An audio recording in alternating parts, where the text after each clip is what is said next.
Is my screen visible? Yes, ma'am. Yes. I usually make PPTs, but this time I was too occupied at office, so I'm just going to read through my notes. And in case of doubts, you can, unmute yourself and you can ask. Okay. So in the previous section, in the previous sessions, we have completed basics of statistics. What is statistics? Why do we use statistics? What are the applications? Then we studied mean, median, mode. Then central tendencies, that is mean, median, mode only, and then measures of dispersion. So today we'll start with unit 6. It's unit 6 from 104. Okay. So we'll be talking about correlation. What is your interpretation from correlation? Anyone, like, what do you guys understand from the word correlation? Ma'am, study between the two variables. Right. Correct. Is there anyone else who would like to share their views? Okay, fine. She is right. When we talk in literal sense, when we say correlation, we are talking about relation. Okay. And when we say co, it means between. So we are talking about relationship between two things or more things. In statistics, we talk about relationship between variables. ठीक है, statistics is all about numbers. So जब हम लोग correlation की बात करते हैं statistics में, we always talk about variables. So what is variable? What do we understand by the word variable? Since none of you have attended the previous classes, what is variable? Can change numbers or anything can change with the time. Yeah, anything which changes, right? Yeah. Any change, like anything which changes is called variable. ठीक है, simple है, जो भी चीज change हो रही है numerically उसको हम वेरिएबल बोलेंगे. क्वालिटेटिवली चीजें भी चेंज हो सकती हैं, बट हम लोग स्टैटिस्टिक्स में we focus mainly on quantitative variables, right, because numbers के साथ ही तो हमको खेलना है स्टैटिस्टिक्स में. ठीक है, अभी हम लोग वेरिएबल्स की बात करते हैं. अगर यूनिवेरिएंट का मतलब पता है किसी को? What is univariate? Single variable. One variable. ठीक है, univariate is when we are talking about one variable. तो जब हम एक वेरिएबल की बात कर रहे हैं तो can we talk about correlation in that? क्योंकि एक ही वेरिएबल है ना, तो कोरिलेशन का कोई भी मीनिंग होगा उस चीज में? No, there won't be. There won't be any sense like when we talk about univariant and we say correlation. ठीक है, that itself is wrong, right? क्योंकि हमने ही तो डिफाइन किया कि correlation is study between two variables or more variables. Relationship जानना है हमको उन दो वेरिएबल्स के बीच में. तो जब भी यूनिवेरिएंट डिस्ट्रीब्यूशन की बात होगी तब हम कोरिलेशन नहीं स्टडी कर सकते. ठीक है, अभी बात करते हैं मीनिंग ऑफ कोरिलेशन की. आई थिंक अभी तक सबको क्लियर ही हो गया कि ऑलमोस्ट कि क्या है correlation, but still will see the definition. Correlation is a statistical measure, ठीक है, that expresses the extent to which two variables are related. ये कहना चाहता है हमको कि कोरिलेशन को हम स्टैटिस्टिक्स में ऐसे डिफाइन करते हैं कि जो दो वेरिएबल्स के बीच में हम रिलेशनशिप को स्टडी करते हैं कि दो वेरिएबल्स कितने एक्सटेंट तक, कितने डिग्री से रिलेटेड है एक दूसरे से. ठीक है, अगर मुझे एग्जाम्पल देना हो कोरिलेशन का तो मैं बोल सकती हूँ कि जितनी ज्यादा हम एक्सरसाइज करेंगे उतनी ज्यादा हमारी कैलोरीज बर्न होंगी. तो मैं क्या बता रही हूँ यहाँ पे? रिलेशनशिप बता रही हूँ between exercise and calories burn. ठीक है, तो मैं सिर्फ ये बोल रही हूँ कि एक्सरसाइज ज्यादा करो तो तुम्हारी कैलोरीज ज्यादा बर्न होंगी, तुम ज्यादा वेट लॉस करोगे. तो मैं दो चीजों के बीच में रिलेशनशिप बता रही हूँ. अब मैं ये चीज बोलूँ कि जो लोग ज्यादा टॉल होते हैं उनका वेट भी ज्यादा होता है. तो मैं अभी हाइट और वेट के बीच में एक रिलेशनशिप बता रहा हूँ. The taller the person is, the higher would it be its weight, his weight or her weight. ठीक है, तो ये इस टाइप की जो स्टेटमेंट्स होती हैं जो हमको रिलेशनशिप बताते हैं दो वेरिएबल्स के बीच में, उसको हम कोरिलेशन बोलते हैं। ठीक है, अब स्टैटिस्टिक्स में हमारा क्या यूज है कोरिलेशन का, हम बताएंगे कितने डिग्री तक वो दो वेरिएबल्स रिलेटेड हैं। ठीक है, डिग्री से मेरा क्या मतलब है वो हम आगे पढ़ेंगे। ठीक है, it is a common tool for describing simple relationships without making a statement about cause and effect. ये चीज इंपॉर्टेंट है, हमको इस चीज को भी समझना है। इट्स सेइंग दैट कोरिलेशन हमको सिर्फ सिंपल रिलेशनशिप्स के बारे में बताती है कि दो चीजें रिलेटेड हैं या नहीं है, अगर रिलेटेड है तो कितने डिग्री तक रिलेटेड है, but it does not tell us about the cause and effect. Cause and effect का क्या मतलब है यहाँ पे, अगर मैं बोल रही हूँ कि किसी प्रोडक्ट का सप्लाई ज्यादा होने से डिमांड कम हो जाती है, या अगर मैं उल्टा बोलूं कि किसी प्रोडक्ट की अगर सप्लाई कम हो जाएगी तो डिमांड बढ़ जाएगी। अब मैं यहाँ पे सिर्फ एक रिलेशनशिप बता रही हूँ, मैं ये नहीं बता रही हूँ कि सप्लाई कम होने की वजह से डिमांड बढ़ी है या डिमांड ज्यादा होने की वजह से सप्लाई कम हुई है, या कोई और ही तीसरा वेरिएबल रिस्पॉन्सिबल है जिसकी जो उस सप्लाई डिमांड को कॉज कर रहा है। ये बात समझ आई? चलो एक और एग्जांपल लेते हैं, एक और एग्जांपल लेते हैं। ठीक है, अगर मैं बोलूं कि एक ग्रोसरी शॉप है, ठीक है, ये ग्रोसरी शॉप है, इसका जो सेल होता है ना वो समर्स में इंक्रीज हो जाता है। ठीक है, तो मैंने रिलेशनशिप बताया बिटवीन समर एंड उसका सेल। अभी मैंने सिर्फ रिलेशनशिप की बात की है कि विंटर्स में कम रहती है, समर्स में ज्यादा हो जाती है। अब मैंने कॉज की बात नहीं की है यहाँ पे कि क्या ऐसा फैक्टर है या ऐसा क्या चीज कॉज कर रही है कि समर्स में ही उसकी सेल बढ़ जा रही है। तो हो सकता है कि थर्ड वेरिएबल जो है सेल ऑफ आइसक्रीम, ठीक है, उस ग्रोसरी शॉप की सेल समर्स में इसीलिए बढ़ जाती है क्योंकि आइसक्रीम ज्यादा बिकनी शुरू हो जाती है, तो वो उसका कॉजिंग फैक्टर है। बट मैं कोरिलेशन में कॉज की बात ही नहीं कर रही हूँ। समर रिस्पॉन्सिबल है सेल के लिए या आइसक्रीम रिस्पॉन्सिबल है ज्यादा सेल के लिए, क्या रिस्पॉन्सिबल है, that is not my area of concern in correlation. तो हम लोग कभी भी कोरिलेशन में कॉजेशन की बात नहीं करेंगे, क्या चीज उस रिलेशनशिप को कॉज कर रही है, कॉजेशन बोलते हैं इसको, क्या चीज उस रिलेशनशिप को कॉज कर रही है या क्या कॉजिंग फैक्टर है या किस पे इफेक्ट आ रहा है, उन सब चीजों की बात हम कभी भी नहीं करेंगे कोरिलेशन में। कोरिलेशन वो लॉजिक्स अप्लाई ही नहीं करता है कि what is responsible for what या what is the cause and effect.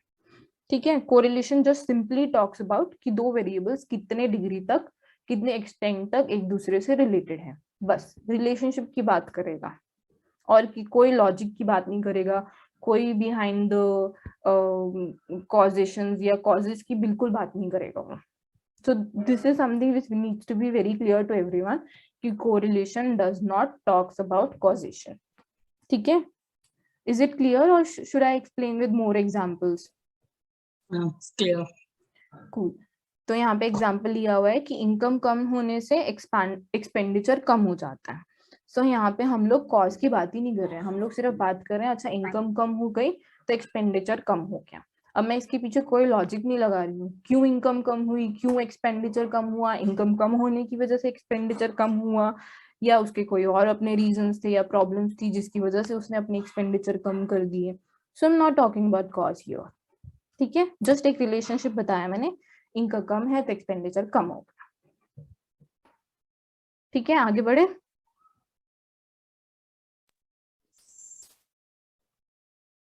किसी को कोई डाउट है यहाँ तक? नहीं। ठीक है, correlation just explains the extent to which two are related, उसके अलावा कुछ भी नहीं।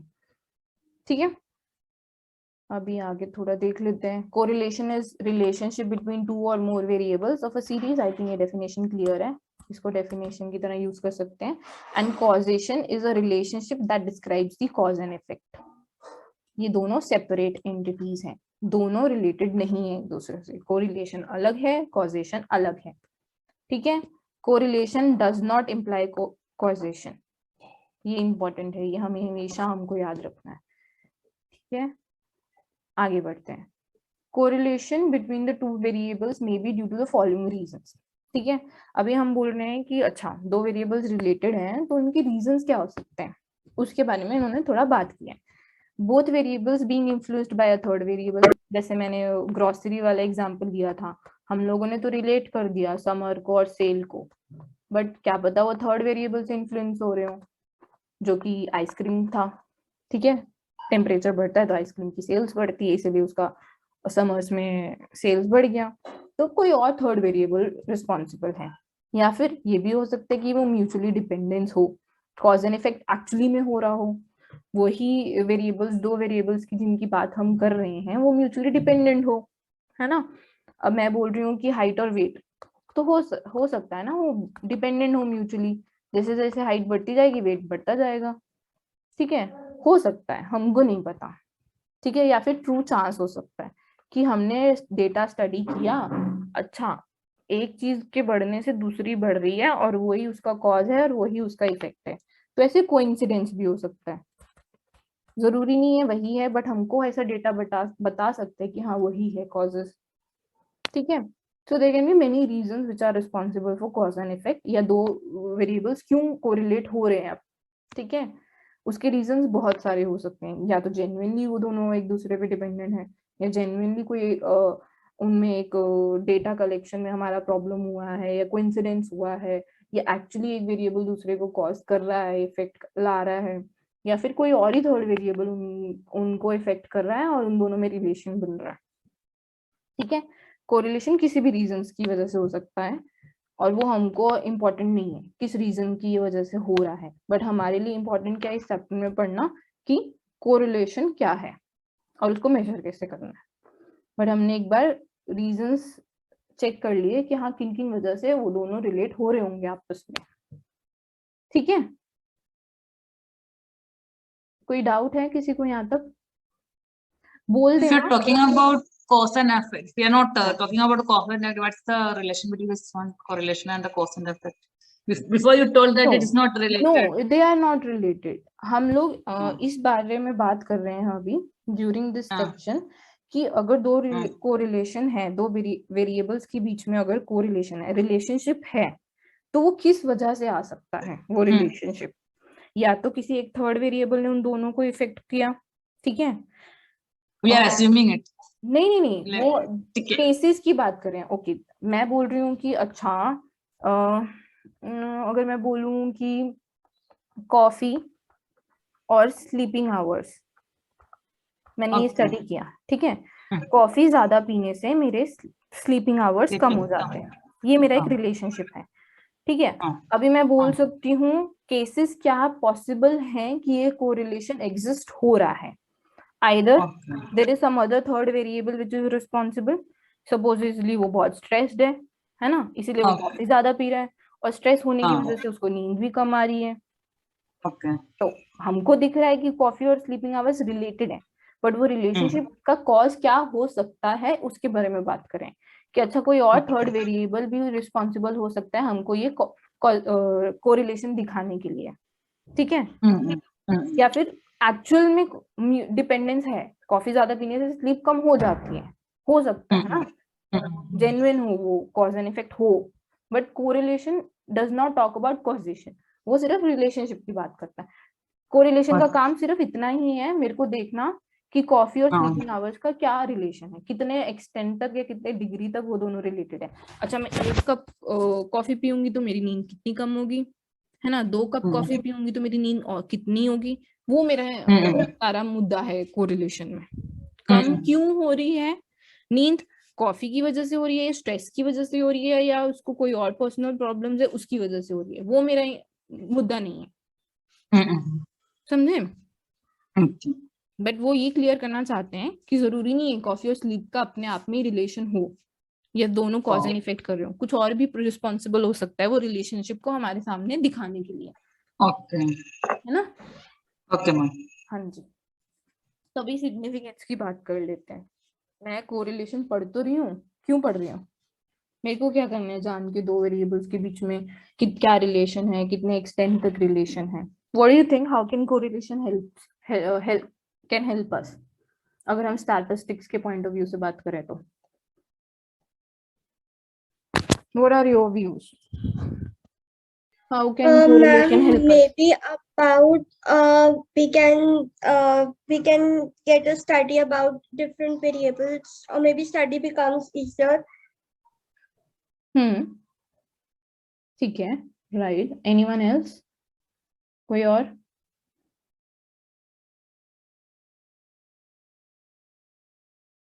Make relationship between the environment and the temperature, we can make a idea about it, how it is related. Okay, if I take the same example कि temperature बढ़ने से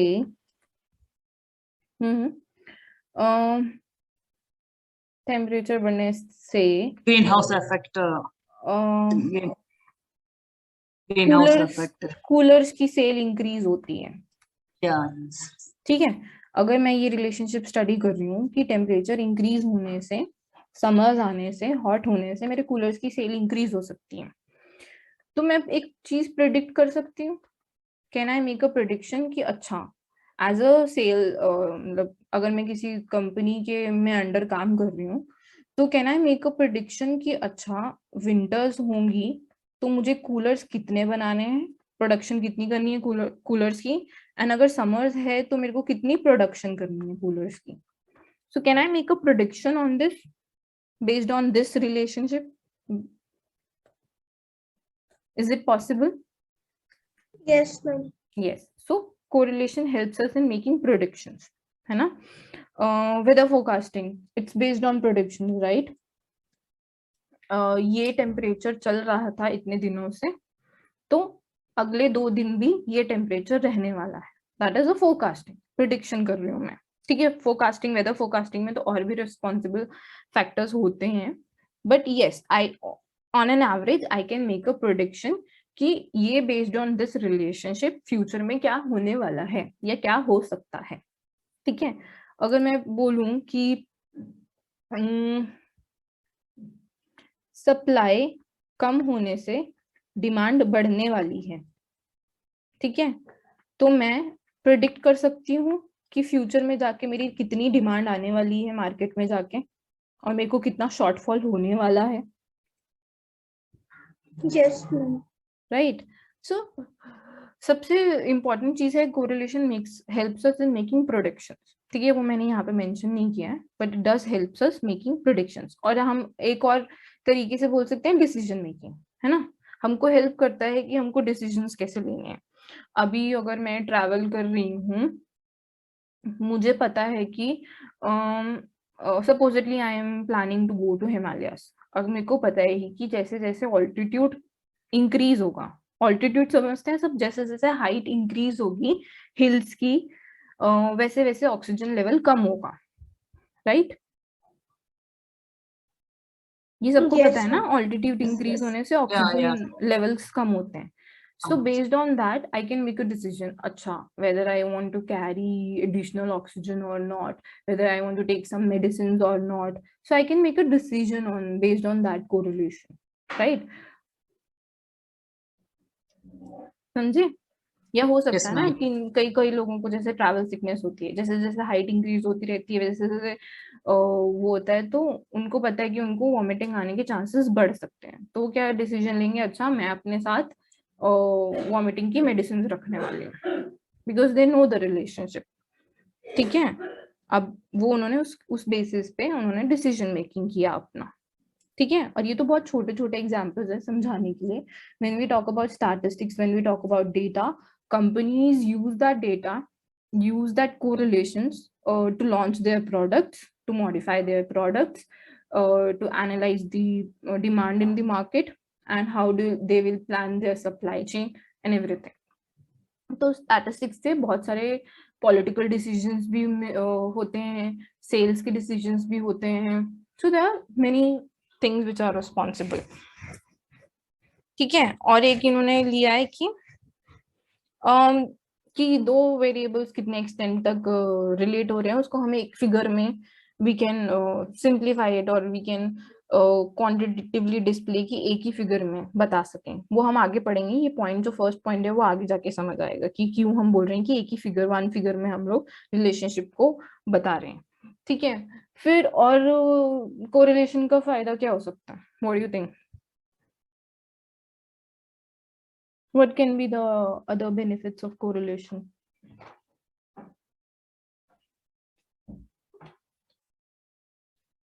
ma'am ma'am अगर जैसे हमें बिजनेस वगैरह में अगर पहले पता चल जाता है क्या क्या किस रिलेशन से हमारी जो सेल्स वगैरह इंक्रीज होंगी, अगर मतलब हम स्टैटिस्टिक करके फिर अपना जो एक्शन है वो लेते हैं, तो हमारा लॉस होने से बच जाएगा और जो भी चीज होगी वो मतलब एक तरीके से होगी balanced. Right. So we can predict things, right? Based on data, based on correlations. एक और चीज है वैलिडिटी. ठीक है, जैसे हम लोग साइकोलॉजी में हैं, we talk about statistics in psychological research. तो if I have to say that it helps us in predicting the validity and reliability.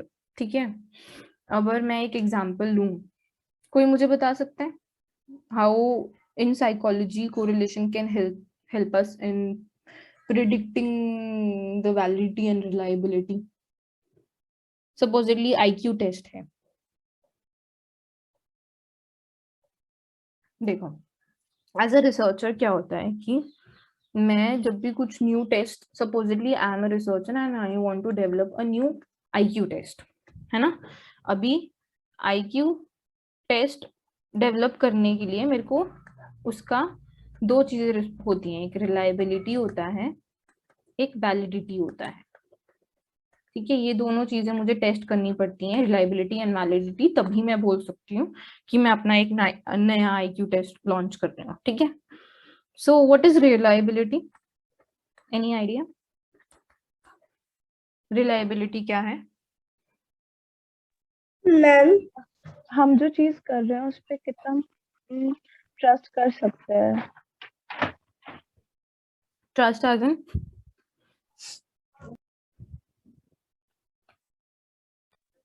Ma'am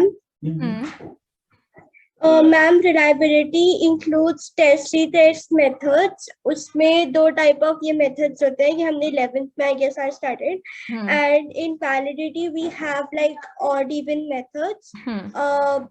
Like we have different set of numbers like odd and even, and then we take a basically a conclusion that we basically take a conclusion that what would be the exact validity out of that numbers. Right, yeah, technically that is right. Okay, अगर मेरे को layman language में बोलना हो कि what is reliability, तो it just talks about कि हम बोल रहे हैं अगर कि ये टेस्ट रिलायबल है, तो हम बोल रहे हैं कि कंसिस्टेंट है. ठीक है, कंसिस्टेंट से मेरा मतलब क्या है कि मैं आज बैठ के IQ टेस्ट लूं डे 1 पे, तो मेरा एक पर्टिकुलर रिजल्ट आएगा, सपोजिटली X मार्क्स आए. ठीक है, और मैं सेम IQ टेस्ट बैठ के लूं डे 2 पे, तो मेरा जो स्कोर आएगा ना वो X के आसपास ही आएगा. ठीक है, तो जब मैं बोल रही हूँ कि मैं कभी भी बैठ के टेस्ट लूं, मेरा IQ का रिजल्ट X के आसपास ही आएगा, तो दैट इज आई से कि वो कंसिस्टेंट है IQ टेस्ट. ठीक है, सेम रिजल्ट्स, कंसिस्टेंट रिजल्ट्स दे रहा है मुझे, मैं कभी भी उस टेस्ट को लूं. So when we talk about consistency, that refers to reliability. ठीक है, validity. Ma'am yes yes. Ma'am can you please explain this example again that X1 समझ नहीं आया. just give me a moment. Right, I'll do it. Just there's someone, just wait, huh? Okay, fine. So let's take this example again. I'll come down. Okay, fine. मैं आपको थोड़ा research work के बारे में explain करने की कोशिश कर रही थी. I'll try again.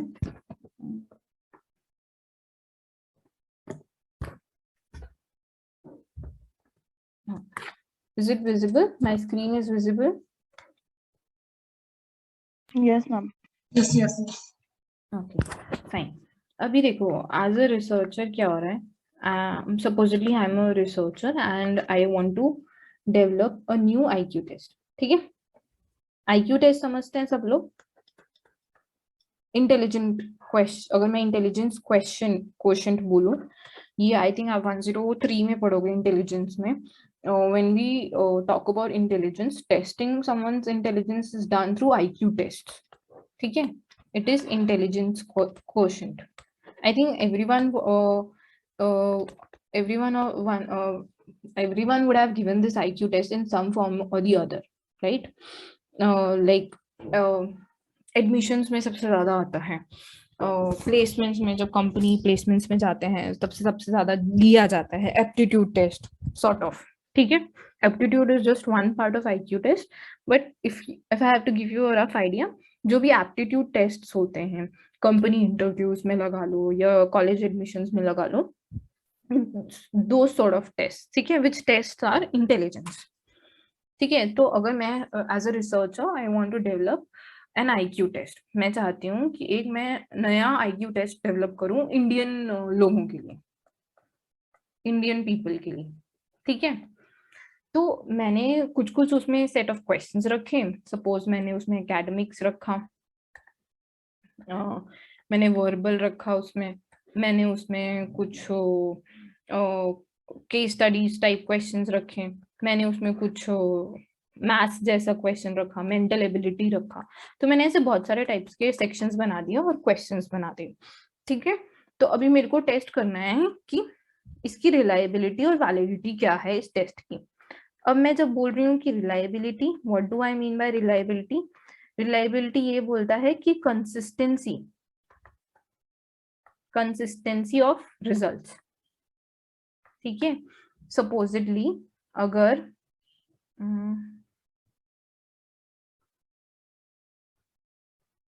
I don't know कैसे. Is my screen visible to everyone? Yes, ma'am. Okay. Yes, ma'am. So reliability से मेरा मतलब है consistency. Consistency मतलब consistency of results. ठीक है, supposedly as a researcher I am trying to analyze या record what is the reliability of my test, what is the consistency of results which a person would get. अभी इससे मेरा मतलब क्या है, example से समझाती हूँ. ठीक है, supposedly as a researcher, थोड़ा दिक्कत हो रहा है व्हाइट बोर्ड में. एग्जाम्पल, मैंने 10 स्टूडेंट्स को अपना जो मेरा नया IQ टेस्ट है उसको दिया भरने के लिए. ठीक है, उन्होंने अपना IQ टेस्ट दिया, भरा, उनके कुछ 10 स्कोर्स आएंगे. ठीक है, मैंने वो 10 स्कोर्स का, जो 10 स्टूडेंट्स का है उसका डेटा रिकॉर्ड कर लिया. ठीक है, फिर मैंने क्या किया, 1 मंथ के बाद फिर से उन स्टूडेंट्स को वो सेम IQ टेस्ट दिया. फिर मेरे पास कुछ डेटा पॉइंट्स आएंगे 10, है ना. तो अगर ये डेटा पॉइंट्स का सपोजिटली मेरा मीन है X और ये डेटा पॉइंट्स का कुछ मीन है मेरा X, मतलब सपोजिटली X के आसपास ही है, तो मैं बोल सकती हूँ ना कि ये टेस्ट कंसिस्टेंट है. मैं 1 महीने पहले टेस्ट कराया तो भी X आया उसका रिजल्ट या मीन वो 10 लोगों का, और मैंने 1 महीने बाद कराया तो भी X आया. तो मैं बोल सकती हूँ कि अच्छा, जो मैंने टेस्ट डेवलप किया है वो मुझे कंसिस्टेंट रिजल्ट्स दे रहा है. मैं चाहे आज कराऊं, चाहे मैं 10 दिन बाद कराऊं, चाहे मैं 1 महीने बाद कराऊं, वो सेम कंसिस्टेंट रिजल्ट्स देगा मुझे, सेम रिजल्ट्स देगा मेरे को. तो मेरे टेस्ट में कंसिस्टेंसी है कि मेरे को सेम रिजल्ट्स देगा वो. ये समझ आया किसी को? किसी को कोई कंफ्यूजन इस चीज में? मैम एक डाउट है मैम, जैसे हमने मान लो आज अगर 10 स्टूडेंट्स का लिया है, उनका मीन आ गया X, हम जब नेक्स्ट टाइम ले रहे हैं तो उन्हीं 10 का ले या दूसरे 10 का लेके भी अगर, हाँ, इसमें अभी देखो रिलायबिलिटी चेक करने के बहुत सारे मेथड्स होते हैं, बहुत सारे टाइप्स होते हैं. कैसे हम रिलायबिलिटी चेक करने वाले हैं, अभी मैं सिंपल यही बात कर रही हूँ कि वही सेम 10 स्टूडेंट्स की बात कर रहे हैं. ठीक है, बहुत सारे टाइप्स होते हैं, आई थिंक किसी ने बताया भी था अभी, रिलायबिलिटी की भी अंदर बहुत सारे टाइप्स होते हैं, रीटेस्ट एंड एवरीथिंग. उन सब चीजों में नहीं घुसते, उसको अभी सिंपल रखते हैं, वो हम सेकेंड ईयर में पढ़ेंगे 108 में, टाइप्स ऑफ रिलायबिलिटी बहुत डिटेल में आएगा. तो मैंने ये 10 स्टूडेंट्स लिए और सेम 10 स्टूडेंट्स को बोला ठीक है आप वापस आके टेस्ट दो. तो मैं वो नहीं चाहती कि मेरे स्टूडेंट्स चेंज होने की वजह से रिजल्ट्स चेंज हो जाएं. हो सकता है ना अभी जो नेक्स्ट टाइम 10 स्टूडेंट्स नए आ रहे हों उनका आईक्यू एक्चुअली में ज्यादा बेटर हो जो पिछले 10 स्टूडेंट्स आए, तो मुझे वो चांस नहीं लेना है। मैं चाहती हूँ कि सेम स्टूडेंट्स ही आए, ताकि मेरे को एक डेटा पता लगे कि अच्छा ये आईक्यू आ रहा था, अभी ये सेम आईक्यू आ रहा है कि नहीं आ रहा है। मेरे को अपने टेस्ट की कंसिस्टेंसी चेक करनी है, और वो मैं कैसे कर पाऊंगी जब मैं स्टूडेंट सेम रखूंगी, वरना मेरा डेटा मिसमैच हो जाएगा ना, आएगा ही नहीं फिट मेरा। समझ आया? Each question is assigned, ma'am. Each question is assigned with some marks, no? हाँ हाँ So the हाँ first question is assigned with some marks, and second, hmm. the same question will be asked next time हाँ also. Same same reliability में same question, मतलब बहुत सारे types of reliability होंगे, Okay, okay. मतलब But as a form 1 single form similar but thing हाँ will be major वही चीज करने की कोशिश करेगा वो। okay. ठीक है, मतलब मैं कहने का मतलब था कि ये डेटा उसने रिकॉर्ड किया, तो ये कंसिस्टेंट आ रहे हैं कि नहीं, रिजल्ट सेम आ रहे हैं कि नहीं रिजल्ट, मैं कितनी भी बार उस चीज को टेस्ट लूं, तो मेरे वो टेस्ट से आईक्यू के जो रिजल्ट्स आ रहे हैं वो सेम आ रहे हैं कि नहीं आ रहे हैं, वो रिलायबिलिटी बात करती है। अब कोरिलेशन की बात करते हैं, कोरिलेशन हमको कैसे हेल्प करता है रिलायबिलिटी में।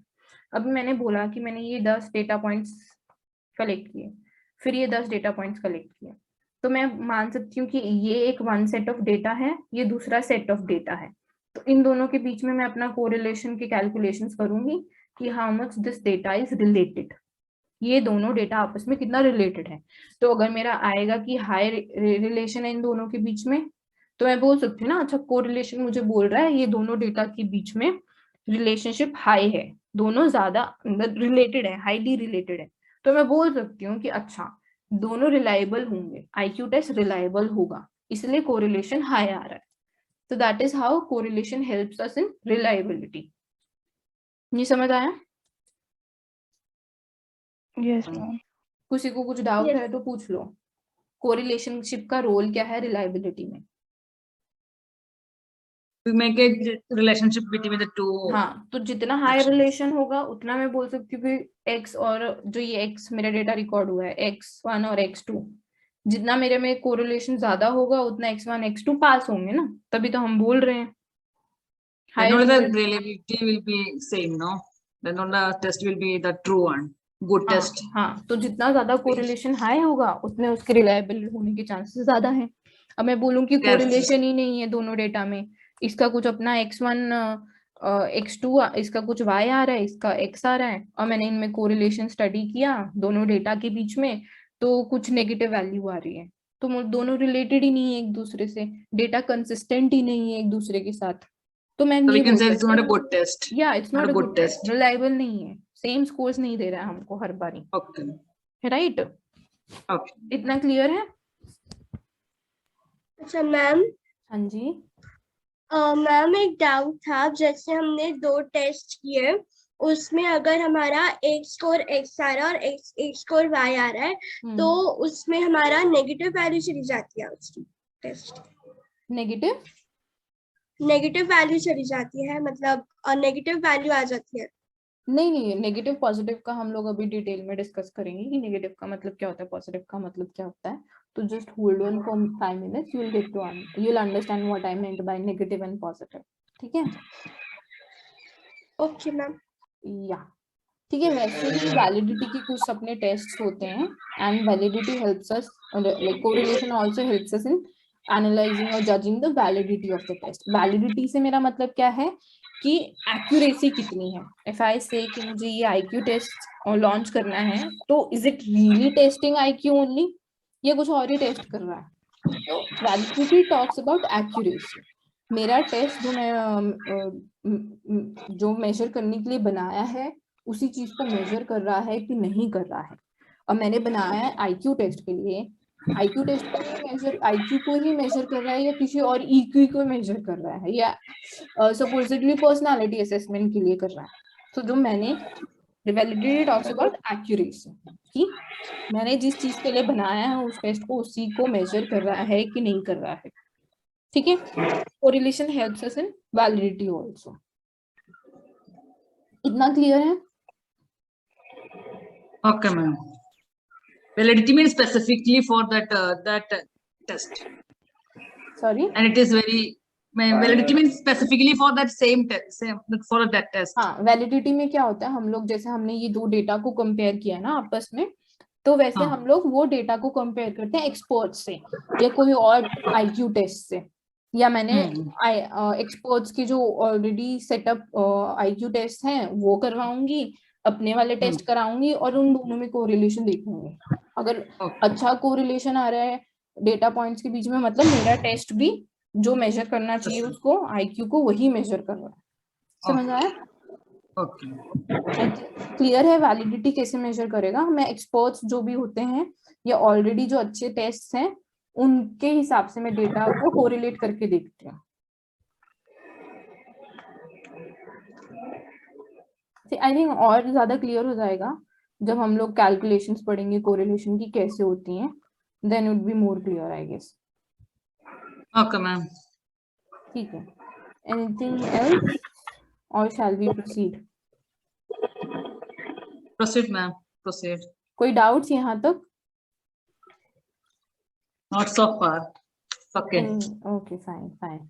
किसी को doubt? and we don't have any idea about the previous lessons, no, so we have to go through that. It's not even related to previous lectures. In Oh. case कोई doubt आ रहे हैं तो आप लोग पूछ सकते हो, there is no problem. I'll try to explain it with some other example. Okay ma'am, since Raya has some doubts, she left. Okay, she left. I'm not able No, to. she's there. I'm My not friend. No, I am here. Okay fine fine. यार कोई भी देखो यार, मैं भी student हूँ तुम लोगों की तरह ही, है ना। I am trying to help as much as I can in my limits. In case अगर मेरे से if I am not able to explain you things, मुझे बोल देना। I will try to elaborate in more detail, and जितना हो पाएगा I will try to explain things, है ना। Excuse me, ma'am. हाँ जी Ma'am, can you please tell Vikas and ma'am to please mute her mic? Okay, I'll just do that. Wait. चलो आगे बढ़ते हैं, टाइप्स ऑफ कोरिलेशन की बात करते हैं। ठीक है, अभी यहाँ पे क्लियर होगा वो पॉजिटिव नेगेटिव वाली चीज। टाइप्स ऑफ कोरिलेशन में हम तीन मेजर हेडिंग्स में पढ़ेंगे उसको। First is positive negative, second is linear collinear non. First negative positive क्या होता है, देन लीनियर नॉन लीनियर क्या होता है, and then will talk about third category जिसमें हम simple, multiple and partial correlation की बात करेंगे। ठीक है, किसी को आइडिया है अभी currently like what is positive correlation और व्हाट इज नेगेटिव कोरिलेशन? कुछ भी आइडिया है? मैम मैम उसमें 12th में पढ़ा था आई गेस, ये पॉजिटिव और नेगेटिव होता है कि जैसे एक वैल्यू इंक्रीज करती है, जैसे x की वैल्यू इंक्रीज हो रही है तो y की भी इंक्रीज करेगी, ऐसे होता है। हाँ वो करेक्ट है। एंड ऑल्सो अगर x की वैल्यू डिक्रीज कर रही है तो y की वैल्यू भी डिक्रीज करेगी। ठीक है, दोनों है, एक इंक्रीज कर रहा है x तो y भी इंक्रीज कर रहा है, एक वेरिएबल डिक्रीज कर रहा है तो दूसरा भी डिक्रीज कर रहा है। तो दोनों एक साथ इंक्रीज कर रहे हैं या दोनों एक साथ डिक्रीज करें, उसको बोलते हैं हम पॉजिटिव कोरिलेशन। ठीक है, सेम डायरेक्शन में जा रहे हैं जब दोनों वेरिएबल्स, आइदर ऊपर की तरफ जा रहे हैं, दोनों इंक्रीज हो रहे हैं और दोनों डिक्रीज हो रहे हैं। ठीक है, सेम डायरेक्शन में अगर दोनों वेरिएबल्स का चेंज हो रहा है उसको हम बोलते हैं उन दोनों में पॉजिटिव कोरिलेशन है।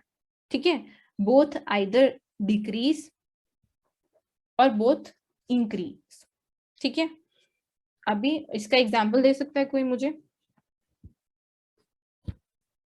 पॉजिटिव कोरिलेशन का कोई एग्जांपल दे सकता है? दोनों वेरिएबल्स इंक्रीज हो रहे हैं या दोनों वेरिएबल्स डिक्रीज हो रहे हैं?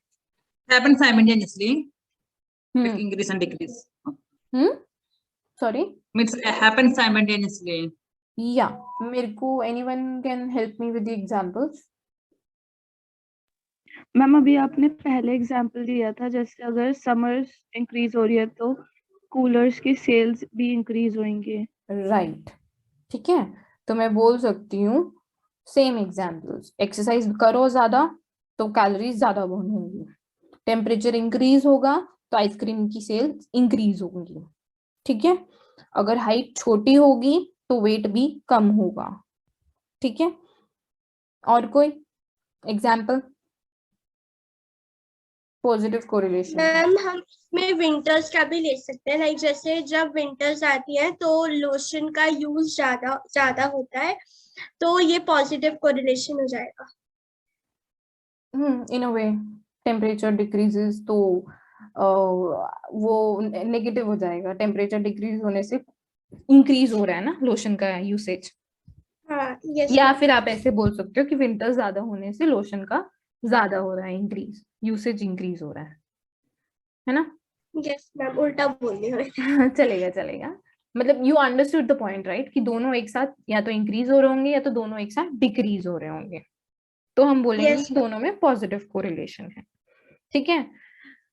अभी हम इसको जब ग्राफिकली देखेंगे तो इसका ग्राफ कैसे बनता है, कुछ ऐसे बनता है। अगर मैं प्लॉट करूं दो वेरिएबल्स को, सपोजिटली यहाँ पे एक वेरिएबल और दूसरा वेरिएबल यहाँ पे, तो जैसे जैसे इंक्रीज होगा वैसे ही y इंक्रीज होगा, तो ऐसा कुछ ग्राफ बनेगा मेरा, ठीक है।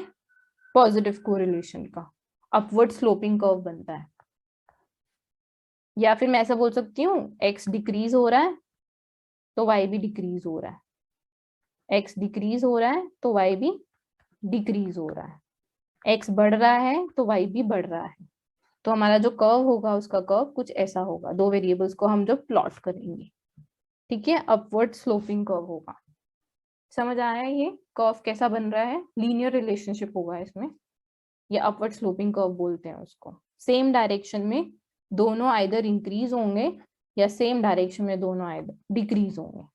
क्लियर है ये? Yes ma'am. ठीक है, अभी नेगेटिव कोरिलेशन क्या होगा? ऑपोजिट होगा। ऑपोजिट होगा, राइट। एक बढ़ रहा है दूसरा तो कम हो दूसरा रहा है, ठीक है, या एक कम हो रहा है तो दूसरा बढ़ तो रहा दूसरा है, बढ़ रहा है। तो ऑपोजिट डायरेक्शन होगा मेरे पास। उसको मैं बोलूंगी कि दोनों नेगेटिवली रिलेटेड है, ठीक है, एक बढ़ रहा है एक कम हो रहा है। इसका एग्जाम्पल दे सकता है कोई मुझे? नेगेटिव कोरिलेशन का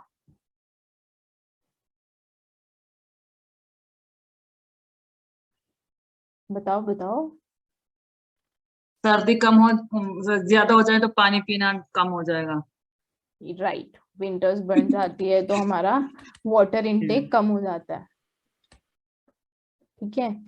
या मैं बोल सकती हूँ मैं जितना ज्यादा वर्क करूंगी उतना मेरे पास फ्री टाइम क्या हो जाएगा? वर्क अगर मैं बढ़ा दूंगी अपना वर्किंग आवर्स तो मेरा फ्री टाइम क्या हो जाएगा? कम हो जाएगा। कम हो जाएगा, तो नेगेटिवली रिलेटेड है। या मैं बोल सकती हूँ कि अगर किसी चीज की सप्लाई मैं कम कर दूं, सप्लाई डिक्रीज हो गई है मार्केट में, तो डिमांड क्या हो डिमांड जाएगी? ज्यादा होगा, ज्यादा होगा। डिमांड ज्यादा हो जाएगा। और मैं बोल सकती हूँ कि कार की स्पीड बढ़ा दूं तो ट्रैवल टाइम क्या हो जाएगा? कम हो जाएगा। कम हो जाएगा, ठीक है। जब दो वेरिएबल्स ऑपोजिट डायरेक्शन में वर्क कर रहे हैं, एक बढ़ रहा है दूसरा कम हो रहा है, या दूसरा कम हो रहा है तो पहला वाला बढ़ रहा है, ठीक है, ऑपोजिट डायरेक्शन में है रिलेशन, तो इसका ग्राफ कुछ ऐसा होगा, डाउनवर्ड स्लोपिंग कर्व होगा। एक बढ़ रहा है, एक्स बढ़ रहा है अगर, तो वाई कम होता जा रहा है। समझ आया? तो डाउनवर्ड स्लोपिंग कर्व होगा इसका। Yes ma'am. समझ आया? कर्व कैसा होगा? इनवर्स रिलेशन हो गया ना, टॉप टू बॉटम होगा। हाँ, एक बढ़ेगा दूसरा कम होना चाहिए, तो कुछ ऐसा ग्राफ बनेगा। कुछ अगर स्क्रीन विजिबल नहीं हो तो बोल देना, ज्यादा कच्चड़ पचड़ हो जाता है मेरे उसमें। ठीक है, किसी को सब क्लियर है? पॉजिटिव रिलेशन क्या होता है, कोरिलेशन क्या होता है, नेगेटिव कोरिलेशन क्या होता है, और उनके ग्राफ्स कैसे बनेंगे? Yes ma'am. कूल। किसी को कोई डाउट? नहीं। अच्छा, अभी इसमें एक और चीज होती है, जीरो कोरिलेशन। जीरो कोरिलेशन क्या होता है? तो कोई रिलेशन नहीं होगा। कोई रिलेशन नहीं होगा, है ना, जीरो। कोई एग्जांपल दे सकता है?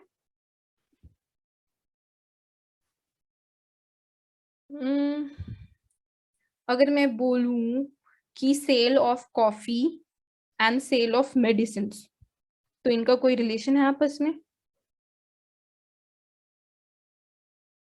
आई think sale of No. Coffee कम ज्यादा हो उससे सेल ऑफ मेडिसिन पे आई थिंक सो कोई भी रिलेशन होगा, तो हम बोल सकते हैं दे हैव जीरो कोरिलेशन। या फिर Two मैं different relations, two different things you can make हाँ, comparison. उनमें कुछ रिश्ता नाता ही नहीं है आपस में, ठीक है, उनको Atta or बोलेंगे rice like that. हाँ जीरो कोरिलेशन। दोनों, yeah. हाँ, अगर मेरे को एक और एग्जांपल लेना हो तो मैं बोल सकती हूँ आप कितने भी बादाम खा लो इंटेलिजेंस नहीं बढ़ेगी। तो हाउ एलमंड्स कितने खा रहे हैं हम और हमारा इंटेलिजेंस क्या है, उन दोनों में कोई रिलेशन नहीं है, तो जीरो कोरिलेशन। ठीक है, Yes, ma'am. तो कुछ रिश्ता नाता ही नहीं है जब दो वेरिएबल्स के बीच में, तो उसको हम बोलते हैं जीरो कोरिलेशन। ना वो दोनों कम ज्यादा हो रहे हैं, ना एक ज्यादा हो रहा है ना कम हो रहा है, कुछ इफेक्ट ही नहीं आ रहा है एक वेरिएबल से एक चेंज होने से दूसरे वेरिएबल पे। ठीक है, उसको बोलते हैं जीरो कोरिलेशन। अभी लीनियर कोरिलेशन क्या होता है?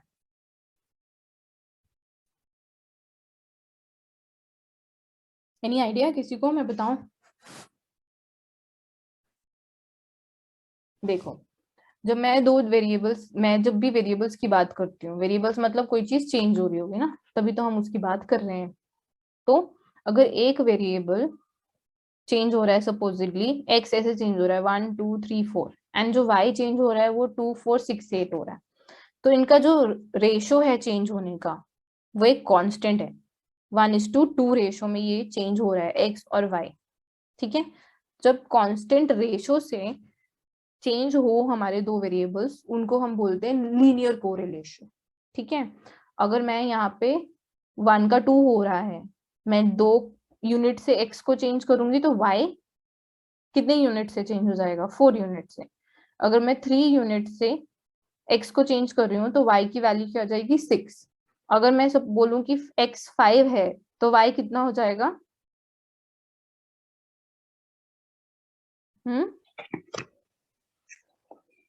अगर मैं बोलूं x 5 है तो y कितना 7. होगा? 10. 7. 1 का 7. 2 हो रहा Yeah. है, 7. 2 का Yeah. 4 हो रहा है, 3 का 6 हो रहा है, 4 का 8 हो रहा है, तो 5 का क्या होगा? 10. अच्छा 10 होगा. 10 होगा ना? 10. Yeah. राइट, रिलेशनशिप क्या है? I got confused. ये 1 से इंक्रीज हो रहा है तो ये 2 यूनिट से इंक्रीज हो रहा है। ठीक है, इसका डिफरेंस 1 है तो इन दोनों का डिफरेंस क्या है? 2।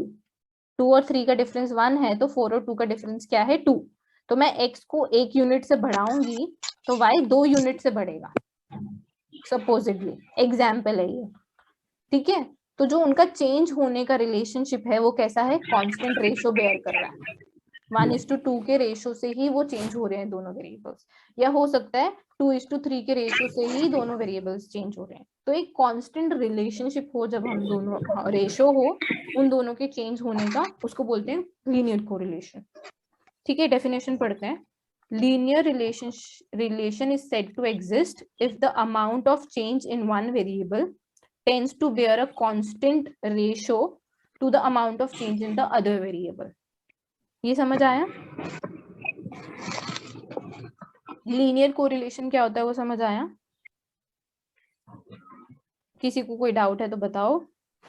नहीं मैम, समझ आ गया. है ना, जितने भी रेट से x को चेंज कर रहे हो और जितने रेट से y चेंज हो पेंट रहा बड़े नवी है, आप मैम जैकेट और पहले कैसे जा बनने पे?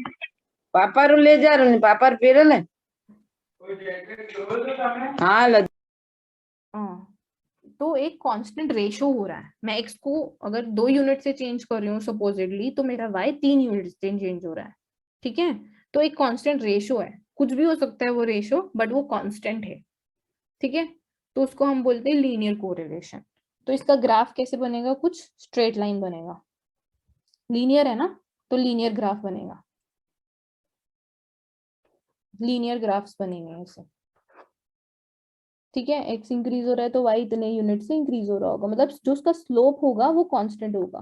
रेशो मतलब स्लोप होता है ना, अगर मैथ्स किसी का अच्छा है तो थोड़ा, जब भी हम रेशो की बात करते हैं दो कांस्टेंट्स के बीच में, इट मींस स्लोप।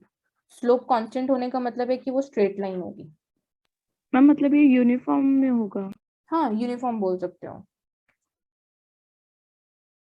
ठीक है। बस ये चीज याद मैम रखनी है हमको कि लीनियर कोरिलेशन में कांस्टेंट रेशो रहता है दो वेरिएबल्स के बीच में चेंज होने का, और उसका ग्राफ ऐसे स्ट्रेट लाइन बनता है। Just we learned in velocity and all acceleration हाँ velocity. हाँ हाँ, 6. बोलो, किसी को कुछ डाउट था शायद? नहीं मैम, मैं बस ये पूछ रही थी कि फर्स्ट ईयर की स्टैट्स इजी है ना मैम? मुझे बहुत डर लगता है मैथ से। आप मेरे लेक्चर्स देखना, आपको नहीं लगेगा। ठीक है मैम।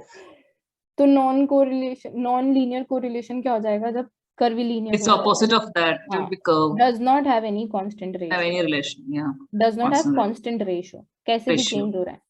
कांस्टेंट रेशियो नहीं है तो मतलब स्ट्रेट लाइन भी नहीं होगा, कुछ भी हो सकता है, ग्राफ ऐसे भी हो सकता है, ऐसे भी हो सकता है, ऐसे भी हो सकता है, या ऐसे भी हो सकता है। तो कुछ कांस्टेंट रेशियो ही नहीं है तो फिर स्ट्रेट लाइन भी नहीं बनेगी, है ना। रेशियो मतलब स्लोप हो जाता है जब भी हम ग्राफ की बात कर रहे हैं। तो एक्स और वाई में कुछ ऐसा Acceleration and deceleration. हाँ, कुछ ऐसा कांस्टेंट रिलेशनशिप No, नहीं है एक्स और वाई में। हम नहीं बोल सकते कि एक्स Non बढ़ेगा velocity. तो वाई ऐसे Non बढ़ेगा, velocity. यहाँ पे एक्स बढ़ा तो वाई कम होना शुरू हो गया ना। तो हम रिलेशनशिप हम्म। बता नहीं पा रहे हैं एग्जैक्टली रेशो क्या है उनके चेंज होने की। चेंज हो रहे हैं, एक्स चेंज हो रहा है तो वाई भी चेंज हो रहा है, रिलेशनशिप है, बट कैसा है वो नहीं बता पा रहे हैं, कांस्टेंट नहीं है। यहाँ पे Non increase- uniform. हाँ, यहाँ तक तो वाई इंक्रीज हो रहा था एक्स इंक्रीज होने पे, यहाँ पे क्या हो गया, एक्स इंक्रीज होने पे वाई डिक्रीज होना शुरू हो गया।